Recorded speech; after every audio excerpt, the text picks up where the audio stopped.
Prime Minister Narendra Modi.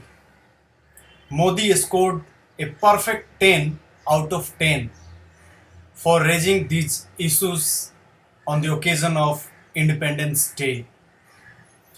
He sweetened the deal further and made Indians feel proud by a series of firsts which are already too well known, including speaking extempore, doing away with bulletproof cage for establishing a direct connect with the audience. His body language, his strength from the hard talk and ending his speech with Bande Matra, to name a few.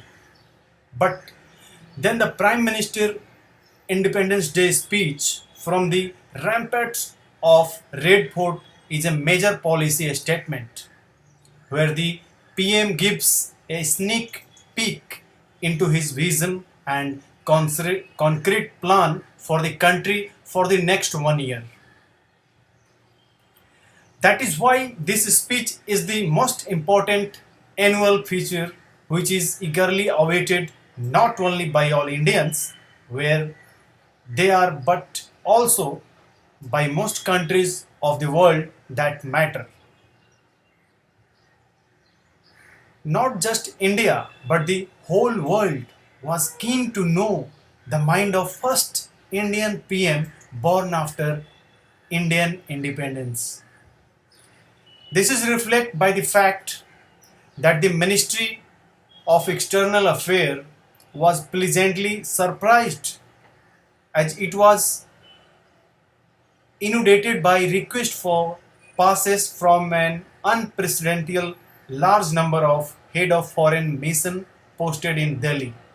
Normally, out of 153 foreign mission in New Delhi, just about 50 to 60 mission approach the MAE for passes to attend the Independence Day ceremony at Red Fort. But this time, the MEA received requests for passes from a record number 150 diplomatic mission. This was probably the first time when the MEA could not accommodate all the requests and could give pass to only 144 of these for paucity of a space.